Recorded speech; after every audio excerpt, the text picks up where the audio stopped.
Welcome to the Divorce Devil Podcast. I'm David. And I'm Rachel. Follow us as we dive into all the positive and negatives of post-divorce recovery.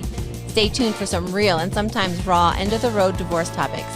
Please put on your big pants because we're full of honesty, authenticity, and irrefutable truths. This progressive podcast ain't for the faint-hearted. Enjoy. I did not start the camera. So once again, this is Divorce Devil, episode 088. Are we starting from the beginning? No, keep going. I thought for sure you didn't see that. God, busted. Divorce Devil, episode 88, talking about the second stage of a four-stage divorce, post-divorce healing process. Here we go. Yes. Are we starting at the beginning or... Well, I'm so confused. No, we're going to roll into it. We're letting it roll. So what did we talk about already? Oh my gosh. Better thinking, more logical, more intentional. Yes. Still having some pissed off thoughts, but less. Well, and what I was saying is, with anything, the anniversary of a death, a birthday, what's the weird thing that you think of a grief is, the anticipation is always worse than the actual day, I think. But with divorce, it's, I'm signing something that's ending another event.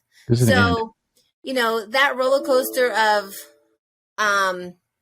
just, emotion, you gotta, you have to roll with the punches. And I think divorce, the process prepares you for that. So the day of is really like that sting. And then it's like, oh, okay. So tomorrow when I wake up, I'm going to be divorced.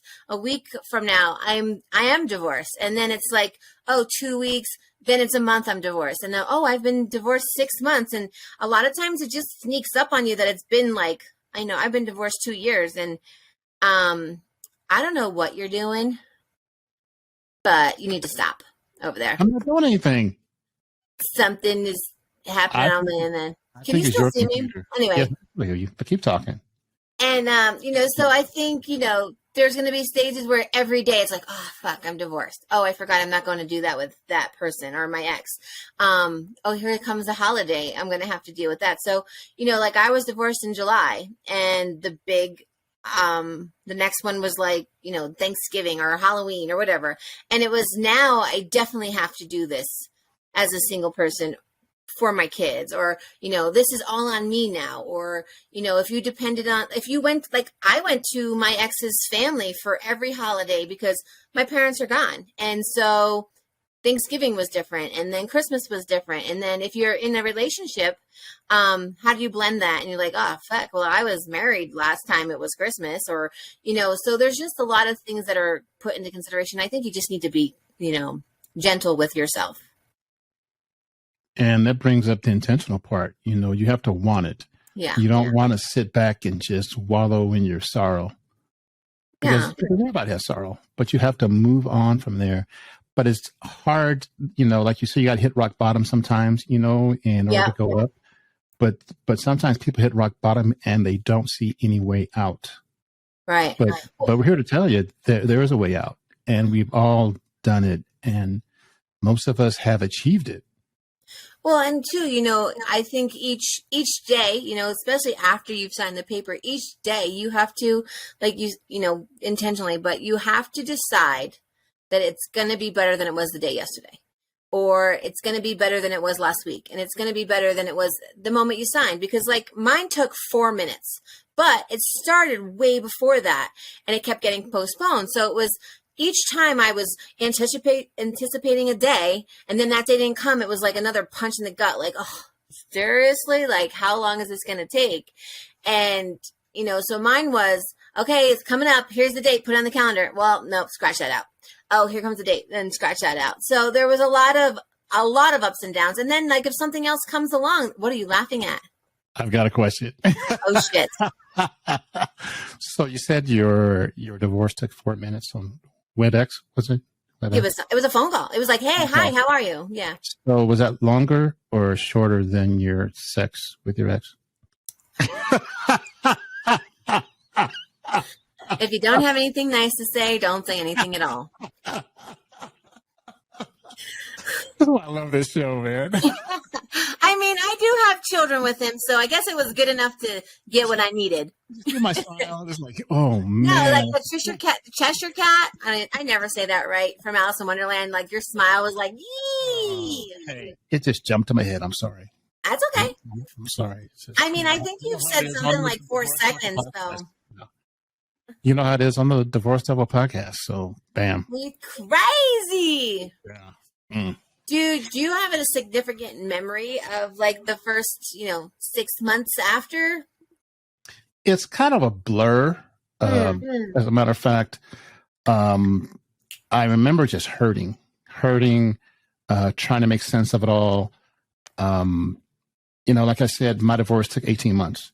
Mm-hmm. So the 18 months was easier than actually getting divorced. I equate the first 6 months to the first week of being asked for a divorce. Like it was just like a shock. Yeah. So I think that legal factor kind of pushes it over the edge because you're going to get divorced, but it's like bam, right in your face. Well, and the thing that, the crazy thing about it too is like when you're going through divorce, like a lot of times with, like some people get mediation, some get lawyers, and then you get the bills or then you get the, oh, well, by the way, there's also this financial thing that you had. And now since you were married, now you're also responsible. And all these things kept coming to me after my divorce. And it was like, oh, something else I have to deal with. I thought that was over, but it's never really over, especially if you have kids, and it just gets different. So as you've healed, you approach it differently too. So fresh out the gate, it's, I'm hurt, I'm sad, I'm pissed off, but I want to be less pissed off, but, I still have to deal with this person. And, like if a holiday is coming, how do you split your time with the kids? Or, who's buying what? Or if your kid asks for this, are you going to buy 2 of those? Or can you get along enough to make it, the least amount of damage that, a divorce does? It's almost like I equate a divorce to a scab. Do you rip the scab off prematurely? Do you leave the scab on for a while, let it coagulate and heal? But sometimes just pick at it. Just pick. You want to make it bleed so you're still alive. Yeah, that. Plus, you want to get it off you because it looks like a patch. Yeah. So. Well, and, we all have scars physically, more mentally, just from living life. And those emotional scars of, I've got divorced for a reason. And, sometimes the emotion just takes over and you're like, why couldn't this have just been easier? Why can't it just be like, hey, you know what? We're not working out. But all the stuff that it takes, I think you also have to be like, look at me. I survived that. And, a lot of it, especially for us through laughter, we've learned that, everybody has shit and it's how you deal with it. And, how you, each thing that comes up, how you perceive it and, deal with that other person, because they're going to be you talked about before, like either pulling the trigger or having the trigger pulled on you. What do you think the difference is in that? Hi, Rosie. Hello, Rosie. Hey, Rosie. That's Rosie. Rosie in the house. That's all right. Rosie's like, hey, what's up? She's like, hey, I'm famous. Yeah, go ahead. Pulling the trigger. Yeah. So some people pull the trigger. Some people get the trigger pulled on them. What do you think the difference is with their healing from week 1 to 6 months? Oh, I think I walked away, but it was, we knew it was coming. And it was, how dare you make me walk away? How dare you make me pull the trigger? Or the guilt, I think, is less of leaving. Mm-hmm. And then the anger is less. I mean, okay, shit, I left, but, I have to deal with my own shit. And, whatever my part in that leaving was, I've had to deal with it because I'm by myself, right? I'm now a single person that was in a marriage. And so, and that doesn't even mean relationship. That just means I am my own individual now. I do no longer have a spouse. So all the shit that I would be like, you did this to me, or you made me do this, and this is because of you, or blah, blah, blah. You have to get rid of that. So I think the weight is lifted too. I think you become less grounded in your shit because you have to deal with your shit because it's all your shit. Yeah. Yeah. But I do feel that if you got the trigger pulled on you, especially if you were blindsided and go through that. That's how you feel, David. That's damn. That's you just stop beating around the bush. I mean, unless that's what you like. No. Damn. I just lost my train of thought. Shit. See, don't do that to me. How did you feel, David? Yeah, somebody pulled the trigger on you, and I lost it. Are you there? I'm here. Can you hear me now? There we go. So someone pulls a trigger on you. I think there's an added burden to the point where you're mad that you don't have control. Yeah. So if someone is pulling the shots and they're the marionette and you're just sitting there getting your strings pulled. Well, and what did that help you do though? That helped you get your shit together though, right? Because now you're fight or flight. Yeah. You're in fight or flight mode. Like, shit, she's already got one up on me, right? Because she knows that she wanted a divorce way before you knew. So she's probably got some of her ducks in a row before you pull the trigger. So now you're playing catch up. Slug bug. Yeah. There we go. Punch buggy. Yeah. So you're playing catch up. So you slug bug, punch buggy, whatever. Okay. East Coast punch buggy. Okay. Divorce bug. So that anger in of itself is one that's geared towards your person who pulled the trigger, right? So the person who pulled the trigger is like, I'm fine because I wanted it. But that's what I want. If you didn't want it and you didn't know it was coming, like the sadness of rejection, you have that. Then you have the sadness of, shit, how much is she prepared? Like, how fast do I have to prepare to catch up? Or, am I getting papers tomorrow? Am I getting them next week? Or, has she even filed? And so all this stuff that you're trying to figure out, especially if you're not talking now because, you're going through divorce, definitely puts a strain on yourself, so. And again, that's that if they check out first, the person that checks out first doesn't win, but they have an advantage over the one that hasn't checked out, because the one that hasn't checked out is still wallowing in the relationship, but the other one is like done. It's like, hey, I'm if you're, go ahead. No, I'm done with this and I'm moving on. But the other one's like, hey, what just happened? Hello. Yeah. And then you have a more, like, your emotional stake is different too. You're like fighting for your life. And that may come off as, I'm a fucking asshole. I'm going to be an asshole because you hurt my feelings. And, I think we've actually learned that a lot since COVID and stuff, and learning to, you get your feelings hurt and now the whole world is in. Well, guess what? It's going to happen. We're going to deal with it.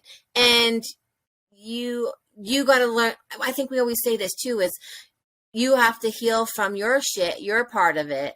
And then, whatever the other person's is, does it really fucking matter? I mean, you're getting divorced.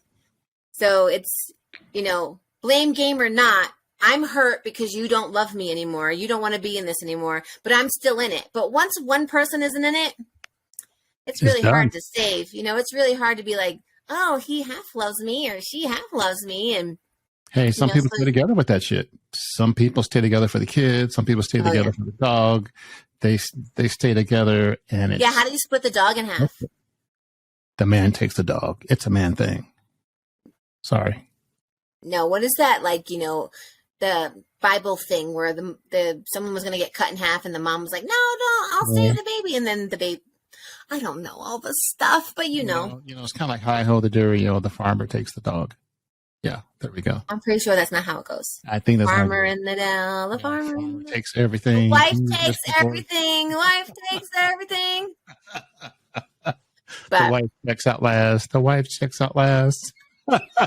I know the mirror. The wife checks out last. See the ho. Ho ho ho! Merry Christmas. We still gotta do divorce squid games. Seriously, we gotta get on that. Yeah. Yeah, because the prize is the best. You get divorced. Yeah.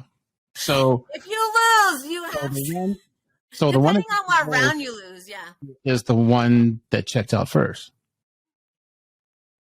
So so let's check out this dichotomy. You check out first, but you heal first. That's almost like an accelerated healing. Well, you know what I mean? I think once you determine that you want a divorce, you've already started healing, right? Because you are no longer, so whatever made you decide you want a divorce, whether it was, selfish, if it was, I don't feel respected, I don't feel this, you're changing the dynamic of this marriage already. So to me, that's already a piece of healing, because I'm no longer going to let you talk to me like that. I'm no longer going to be your bitch. I'm no longer going to be, the one that takes all your shit, but yet you're nice to everyone else, or no longer allowing your family to talk to me like shit. So that there is the phase of, we're either going to make this better, which, we're all for, or we're going to divorce. And so when we're divorced, people are going to take sides. So then you're healing of like, oh, that one didn't reach out to me at all, so fuck off. Because you know how many fucks I give. Yeah. 3. That one reached out, but it hasn't really reached out. Kind of like, hey, how you doing? I may forgive them a little bit. I may, give a little more fucks because, Let's talk about forgiveness and stage 2. Oh, forgiveness is not a real priority in stage 2, I think, because you're still wrong. No. 6 months after I think you have to forgive in stages in the process of divorce, but you never really forgive until those papers are signed. You got to forgive yourself first. You got to forgive yourself. Yeah. First and foremost. Yeah, and when you sign the papers, it's like, I forgive myself for ending something that was supposed to last forever. That's a big step, because I felt like when I signed my marriage things, I'm going to be old with this person, we're going to, retire together. Signing the end of that is really a big, big deal, because it's like, I just signed the death of my marriage. So you have to deal with all the fucks that you gave. You're going to give different fucks, right? So we're not talking no fucks. We're talking different fucks. Different. I think all the fucks that you gave now have changed, right? Because now, I may have given a fuck that you were an asshole, and I can turn you into a nice person because I knew how to deal with you. Well, now I give no fucks of how you act, because I'm still going to act the same way I did. So I think the tone and, the level of fucks changes. So we've got to the point where we're changing fucks. Yeah. The fucks are changing. Yeah, because so here's an example. Before, if I knew my ex was going to be in a bad mood and we had something to do or people to see, I would start like, okay, so we're only going to stay for this long. And then if you feel like you need to leave or you want to go or it's not your people or blah, blah, blah.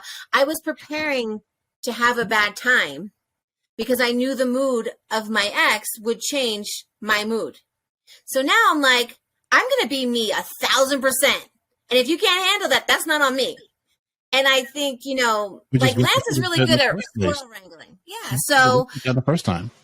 Yeah. So it's like, I no longer have to caretake for that person, but I also have to make sure my words don't affect him, so it doesn't affect my kids. So it's different.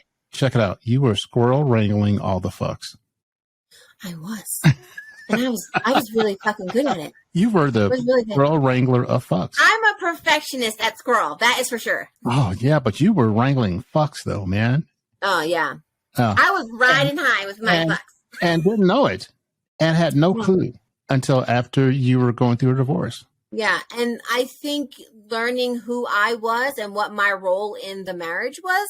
I mean, again, my marriage was great until it wasn't. Until I woke up, and it was, people are woke, whatever. Until I saw, it took me moving to a different state, away from the big picture of family of my ex, to see that's not how family's supposed to act. Now, my mom was exactly like my ex's family. Same makeup, same dynamic, same mental status, I think. My dad was my saving grace, but my dad also passed away a long time ago. So once I moved away from that, then my mom also passed away. So once I moved away from that and saw, like, that's not how families act. That's not how people are supposed to talk to each other. You're not supposed to always be fighting for your life, verbally, mentally, sometimes physically. I mean, there were some physical brawls, like whatever. So learning that that's not how people act is a big deal. You want to talk? Ready? Yeah. We're going to call that divorce woke. Divorce woke. Like, copyright that. How do you copyright words? Well, we're going to copyright everything. Divorce woke. You had a divorce woke moment. Say, hey, this is the way it's supposed to be. Yeah. And it took my kids saying, hey, you don't seem happy. Because if you listen to this podcast, I'm a pretty happy motherfucker. I guess fatherfucker. My bad. Oh, sorry. I have so many things to say, but I won't. I'm just going to live right here. It's just like, right. Yeah. Word vomit. Mother, father, fucker. Motherfucker, put your tiny hand in mine. Yeah. But that's a song, by the way. I don't know that one. Father figure, George Michael. Oh, seriously? Wow. Anyway. Maybe it's, again, you know what it is? Tone. Your tone. That's it. I forgot. We're gonna this is not on me, people. This is not on me. Ready? We're going to break out into... I will be your father figure. That one. Your time. That's tone. That's tone. Yes, yes. You had none. We're going to have a tone fight. So... Tone woke? Tone woke. I can't with myself. Oh my God. Have you ever been so tired you don't like yourself? That's where I'm at right now. We don't even drink before this, which is so funny. Just think I just work with fucking kids all day and I'm like, my brain hurts. Think if we drank before these. That'd be fun. We need to do one of those. Like, we need to do a weekend version of this. At the bar. We got to find a place that will like host us. Get on it, David. All right, get on it. Okay. All right. So what was your favorite part of stage 2? Stage 2. Your favorite part. So my least favorite part was learning like who wasn't on my side. My most favorite part was learning who my tribe was and really embracing the friendships that some of them were acquaintances and they reached out more than my ex-best friend. And then some of them were, friends of a friend who reached out, hey, I just went through a divorce or I'm going through a divorce. I may not have all the answers, but, here's who I spoke to. Like one of my friends sent me to the group divorce thing. And she goes, I'm not one-on-one. Like I get panic. I freeze. I'm not good at like spilling my beans, but there's a group and you can listen or do whatever. And so I really learned who was in my court. And, and then, having Lance and, seeing a different dynamic. And he was when I got my divorce, he was a year out of his. So he's like, yep, that's normal. Yep, that's normal. And you go, well, of course, I cried a lot more because I'm just emotional. I have cried a lot less, though, since the beginning. Yes, you have. I think it's a podcast. And I think having someone in my life that just went through it, he's like, yeah, that's how this shit works. There's no rule book, but we should write one. And so I think Divorce Devil help that. Like we're writing our own chapters and letting people know that whatever you're feeling, it's normal. Yep. And even if it's not the exact same as David and Rachel's, it's normal. It's shit. It's scary because we got some crazy shit. The one of the things we didn't talk about in stage 1 or 2 is therapy. Therapy can be important. Not everybody needs it, but some people do need it. And it's very good to recognize that you need it. So did you go to therapy after you were divorced? Because I decided I was getting divorced and like 2 weeks later I was in group. I went to group therapy at the end of my divorce. So I was halfway through group therapy when my papers were signed. Okay. Yeah. And like we said, it's a bunch of like-minded people. So you find out that your shit's not all that bag of chips because people got crazier shit than you. Well, it's funny because the guy I was dating before I met Lance, I actually brought him one time because he had definitely not dealt with his. Actually, I don't even know that he was actually divorced. He may have even been married. Whatever. That's a different podcast. I brought him with me because a divorce decree. Yeah. I mean, I'm not sure. Never saw the papers, and Have you seen Lance's papers? Oh, he's got papers. I need to. He's got all of his shots. I need to see your papers.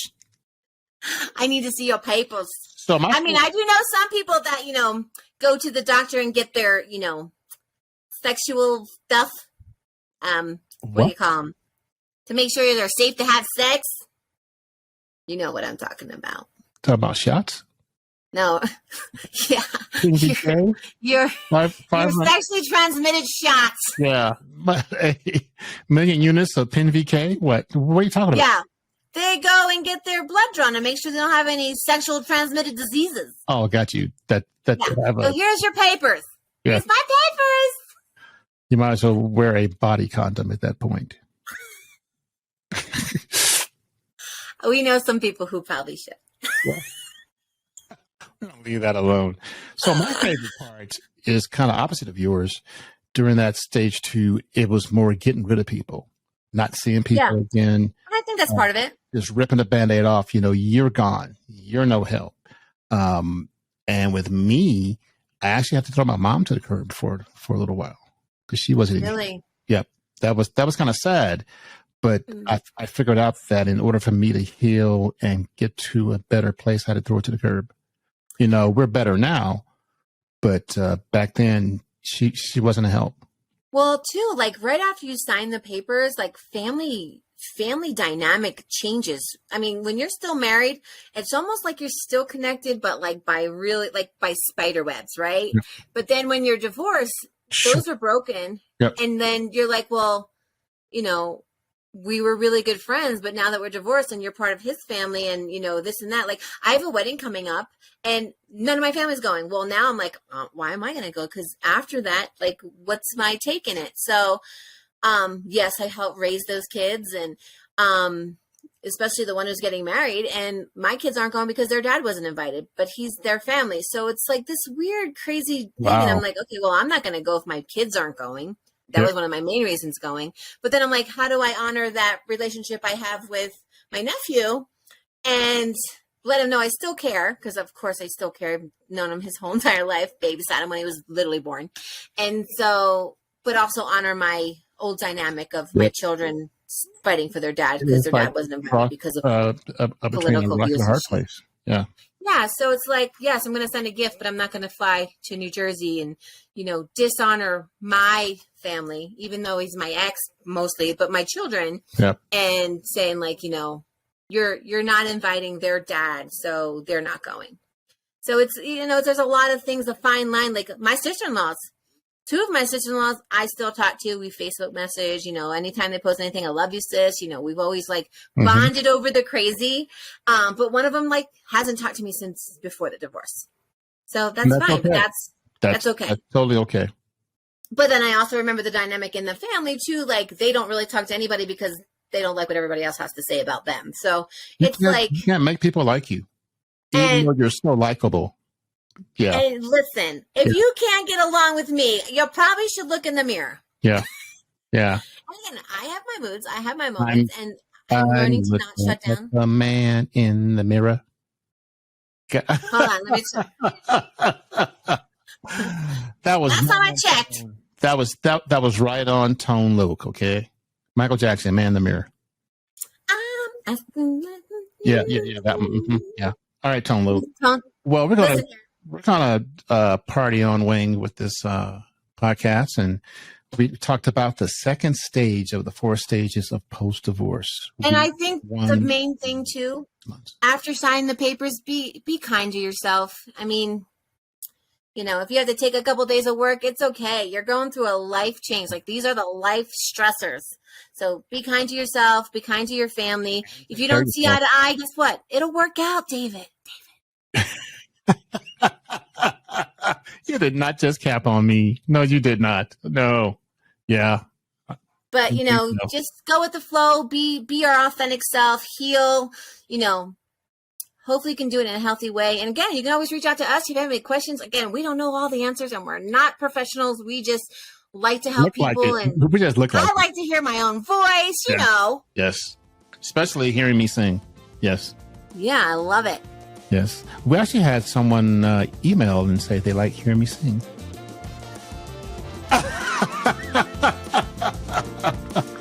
Kudos to that listener.